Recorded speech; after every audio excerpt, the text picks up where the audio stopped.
Shalom, karibu tena kwenye wasaa mwingine wa tafakari za Njoo Ule Ukue. Leo ikiwa ni siku nyingine ambayo Bwana ametupa ya kuweza kutafakari neno lake na kuweza kuliweka kwenye maisha yetu ya kawaida, maisha tunayoishi kila siku. Basi tuende mbele za Mungu, tumkaribishe Roho Mtakatifu. Tuombe pia uwepo wa Bwana uwe pamoja nasi. Tuombe, lakini kabla ya yote tuombe toba, tuombe Bwana rehema. Yamkini kuna hali ambazo tumezipitia kinyume cha mapenzi yake na zikaweza kutuzuia kupokea kile ambacho Mungu amekusudia kwa ajili yetu siku ya leo. Mungu wetu, Baba yetu, katika jina la Yesu tunakuja mbele zako sasa na wakati Mfalme mtakatifu, kiomba toba, kiomba rehema, kiomba msamaha wako katika jina la Yesu Kristo na kwa damu ya thamani. Naomba unisamehe mimi mtumishi wako, samehe na mtoto wako anaitazama video hii, ukatuhurumie na kuturehemu Bwana, ukatutakase. Yamkini kuna hali zozote tumepita kinyume cha mapenzi yako Jehova, ambazo zinaweza kuzuia makusudi yako, zinaweza kuzuia uwepo wako katikati yetu siku ya leo. Katika jina la Yesu Kristo na kwa damu ya thamani, naomba uwepo wako Bwana ukapate kwa pamoja nasi, ukitufundisha, ukituelekeza. Roho Mtakatifu usituache, maana pekee yetu hatuwezi. Tunahitaji maarifa yako, tunahitaji kutuelekeze, nahitaji utusaidie kuenenda vile ambavyo Mungu amekusudia, ukitupa maarifa ya namna njema ya kuishi. Hata tunapotafakari somo hili, tunapolipitia somo hili, uendelea kunena na kila mmoja anayetazama video hii, ili kapate kumsaidia na kumjenga zaidi na zaidi kwa ajili ya kujenga ufalme wa Mungu katika jina la Yesu Kristo. Malaika zako Bwana wakapate kuendelea kutamalaki mahali hapa, na uwepo wako Mungu usitupungukie katika jina la Yesu. Sifa, utukufu, heshima na dhamana za kwako peke yako. Amina. Leo tunaenda kuangalia somo la 14 la Njoo Ule Ukue, na tutaangalia somo linalosema ukitenda wema usisubiri shukrani. Unajua kwa kawaida tumeshazoea kwamba nikikufanyia kitu au ukinifanyia kitu ni lazima niseme asante, au imeshazoeleka kwamba inapendeza mtu aseme asante. Sawa, inafaa. Lakini wakati mwingine hata mtu anaweza asikwambia asante. Umetenda wema, sasa kwa nini nimemfanyia hivi, mbona hata hajaniambia asante? Au nimewafanyia hivi, mbona hata hawaoni bidii niloweka? Au mbona nimefanya hiki lakini hamna mtu anayeona ule wema nilofanya? Neno la Mungu katika Mathayo sura ya 6 ule mstari wa kwanza mpaka mstari wa kwanza anasema hivi: angalieni msifanye wema machoni pa watu kusudi mtazamwe na wao, kwa maana mkifanya kama hayo hampate thawabu kwa Baba yenu aliye mbinguni. Haya ni maneno ambayo Yesu anawaambia wanafunzi wake. Yaani usisubiri kuambiwa asante. Usifanye kitu wakati watu wanakuona. Usisubiri mpaka watu waseme ndo ufanye. Wewe fanya tu, ukishukuriwa sawa, usiposhukuriwa sawa, na hata usiposhukuriwa ni vizuri hata zaidi. Maana hapa nasema angalieni msifanye wema wenu machoni pa watu, kwa sababu kusudi mtazamwe na wao, ili watu wawaone. Watu jamani, kafanya jambo jema. Yani. Kwa maana mkifanya kama hayo hampati thawabu kwa Baba yenu aliye mbinguni. Ili Mungu akupe thawabu, ili upokee thawabu kwa kile kitu chema ulichokifanya. Usisubiri watu wakuone, usisubiri sijui au kuita media, usitake kwanza kujipublicize, nimefanya hiki, nimefanya kile, wala usihuzunike watu unapoacha kukupa asante. Yaani fanya kwa ajili ya Bwana, fanya kwa ajili ya kujenga ufalme wa Mungu, fanya kwa ajili ya Mungu. Yaani hata yule mtu akikuangalia umemfanyia kitu fulani, hata usijali, kwa sababu nani unamfanyia? Yaani unafanya kile kitu kwa ajili ya yule mtu, au unafanya kile kitu kwa ajili ya jina la Bwana litukuzwe? Ukifanya kitu kwa ajili ya mtu au watu, utaumia sana wakienda kinyume na ile shukrani unaongoja. Ila ukifanya kitu kwa ajili ya Mungu, wani ushukuriwe sawa, usishukuriwe sawa, tena unafurahi zaidi, maana thawabu yako itatembea na wewe. Neno la Mungu katika Ufunuo 14 nasema hivi, sura ya 14 mstari wa 13 nasema hivi: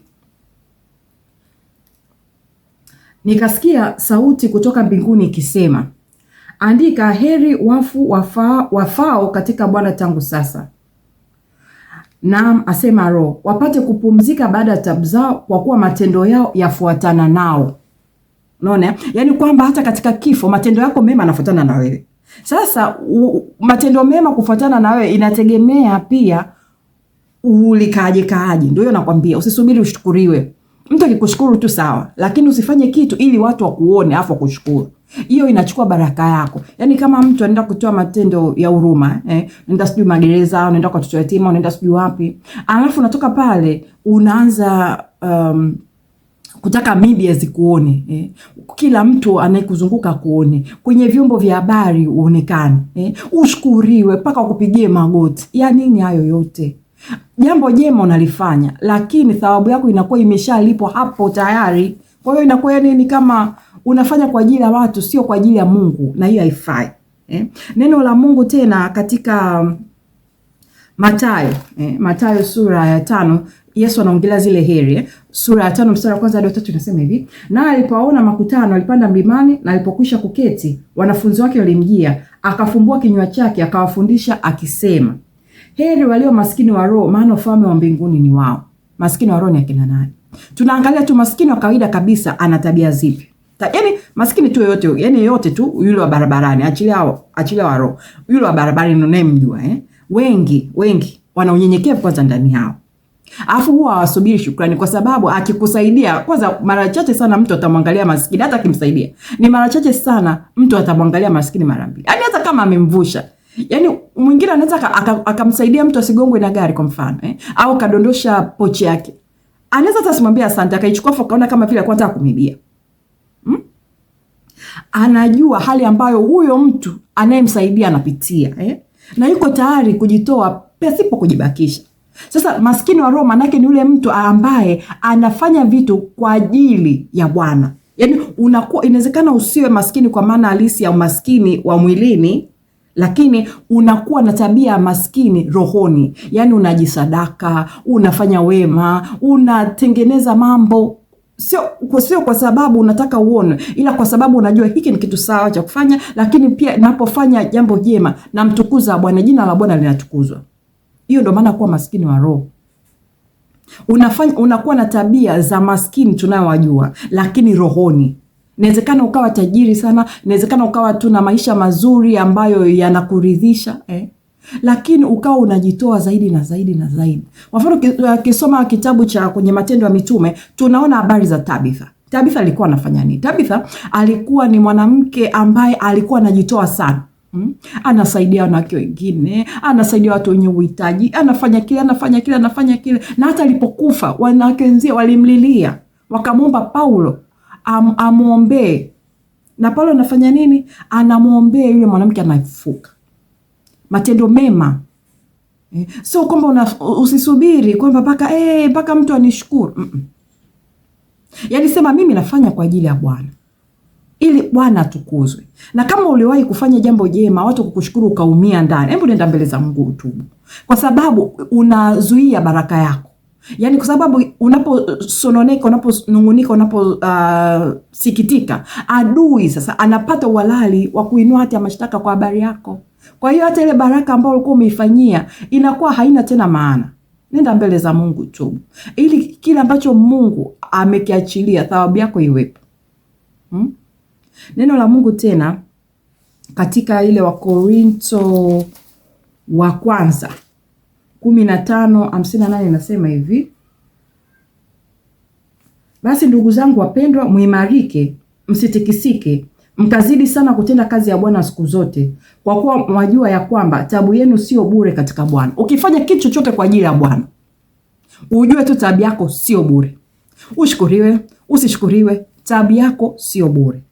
Badilisha. Kama uko umezoea kufanya ile watu wakuone, badilisha. Sema mimi nafanya kwa ajili ya Bwana. Na watumikie wale watu ambao hata Yesu anafundisha. Watumikie wale watu ambao hawana watakachoweza kukulipa.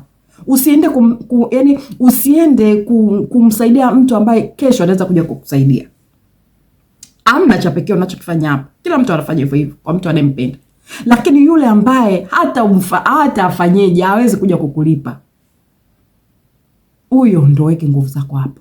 Lakini sasa tuelewane, usiache kusaidia ndugu zako inapobidi, wasaidie. Usiache kusaidia rafiki zako wanapohitaji msaada, wasaidie. Lakini hapa tunapoongelea kwamba unapofanya jambo, fanya kwa yule mtu.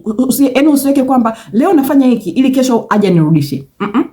Wewe sema tu mimi nafanya, kaweza kunirudishia, anaweza siweze kunirudishia. Na kuna watu wengi wenye uhitaji ambao hata ukimsaidia leo, yani kwa hali yake tu unajua hakuna namna ambayo ataweza kuja kukurudisha. Mfano, ukienda gerezani ukienda kusalimia wafungwa, unafikiri yule mfungwa labda uombe taarifa zake? Ni ngumu sana kwamba utakuja kukutana naye tena. Japo kama unaenda mara kwa mara unaweza kujikuta unakutana naye tena. Lakini hata usipokutana naye unafanya kwa ajili ya Bwana, kwa hiyo haina shida. Hata asipoweza kukurudisha haina shida. Au unakutana na yatima hana chochote, au unakutana na mjane hana chochote. Na hiyo ndo tunaambiwa ndo sadaka ile njema. Mtu mwenye uhitaji yuko hapo chini amelala, anahitaji msaada wa matibabu. Hata ukimsaidia, ukiangalia huyu, hata nikimsaidia hata akafanyaje, hawezi kuja kunilipa. Hiyo ndo thawabu yako sasa inapokuwa kubwa. Na hilo ndio jambo jema. Yani hata kanisani unaweza tu kaenda ukaamua tu kufanya usafi, sio zamu yako, lakini unaamua tu ili watu wanapokuja basi wakae mahali pasafi.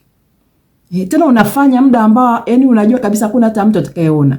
Hamna hata mtu atakaye kuambia asante. Unaenda kumhudumia kwani wako, unaenda kumhudumia mchungaji wako, mtumishi ambaye Mungu amemweka kwa ajili yako. Anaweza hata sikwambia asante, au anaweza hata asigundue. Inawezekana hata wengine wasione kwamba ulifanya kile kitu, na mtu mwingine akapewa hiyo thawabu ambayo yani akapewa ile credit ya wewe kazi uliofanya wewe. Wala usisononike, wala usisikitike. Shukuru Mungu kwamba Bwana ameona taabu yako sio bure. Na atakurudishia tu. Na hii inakuhakikishia.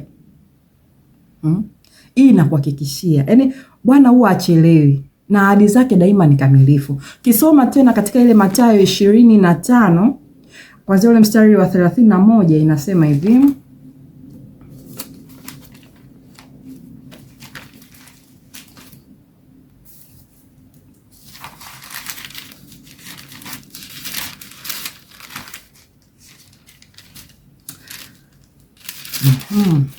Mathayo sura 25 mstari wa 31 mpaka 40 inasema hivi. Hapo atakapokuja Mwana wa Adamu katika utukufu wake na malaika watakatifu wote pamoja naye, ndipo atakapoketi katika kiti cha utukufu wake, na mataifa yote watakusanyika mbele zake, naye atawabagua kama vile mchungaji abaguavyo kondoo na mbuzi. Atawaweka kondoo mkono wake wa kuume na mbuzi mkono wake wa kushoto. Kisha mfalme atawaambia wale walioko mkono wake wa kuume, njooni mliobarikiwa na Baba yangu, urithini ufalme mliowekewa tayari tangu kuumbwa ulimwengu. Kwa maana nalikuwa na njaa mkanipa chakula, nalikuwa na kiu mkaninywesha, nalikuwa mgeni mkanikaribisha, nalikuwa uchi mkanivika, nalikuwa mgonjwa mkaja kunitazama, nalikuwa kifungoni mkanijia. Ndipo wenye haki watakapomjibu akisema, Bwana, ni lini tulipokuwa una njaa tukakulisha, au una kiu tukakunywesha? Tena ni lini tulipokuwa mgeni tukakukaribisha, au uchi tukakuvika? Ni lini tena tulipokuwa mgonjwa au kifungoni tukakujia? Na mfalme atajibu akiwaambia, Amin nawaambia, kadiri mlivyomtendea mmojawapo hao ndugu zangu walio wadogo, mlimtendea mimi. Umeona? Kwa hiyo wewe usifanye kitu mpaka nirudishie, mpaka nipe. Wewe fanya tu na Bwana atakubariki, Bwana atakujazi chochote unachokifanya mbele zake. Naomba niangalie neno moja lingine. Roho ananisemesha. Zaburi 41 nasema hivi. Heri amkumbukaye mnyonge, Bwana atamwokoa siku ya taabu. Bwana atamlinda na kumhifadhi hai, naye atafanikiwa katika nchi. Wala usimtie katika hali wamtakiayo adui zake. Bwana atamtegemeza alipo mgonjwa kitandani, katika ugonjwa wake umemtandikia. Unaona? Kwa hiyo inakuwa thawabu yako mbele za Mungu. Na Mungu asahau. Yaani hicho kitu Mungu asahau. Atakutendea mpaka wewe mwenyewe unabaki unashangaa. Yaani unawezekana wewe utatenda utasahau, lakini Mungu asahau. Hii inakuwa deni mbele zake. Bwana akubariki sana, akusaidie sana. Pale popote ulipoanza kufanya jambo jema, fika mahali ukahubiriwa mapoza na adui, ukahubiriwa mapoza na watu wa karibu, hebu badilika. Rudi tena, fanya kile kitu.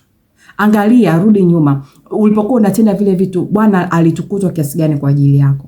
Mungu akubariki sana na neema za Mungu zisikupungukie. tusikie, tuende mbele za Mungu tumshukuru Bwana. Mungu wetu na Baba yetu, katika jina la Yesu tunakushukuru kwa ajili ya somo hili ambalo umeachilia. Asante Jehova Mfalme, asante kwa makusudi yako, asante kwa yote ambao umeachilia, unaachia na unaendelea kuachilia.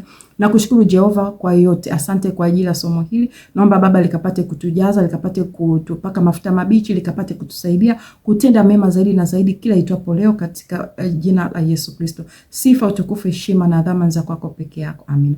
Bwana akubariki sana. Shalom.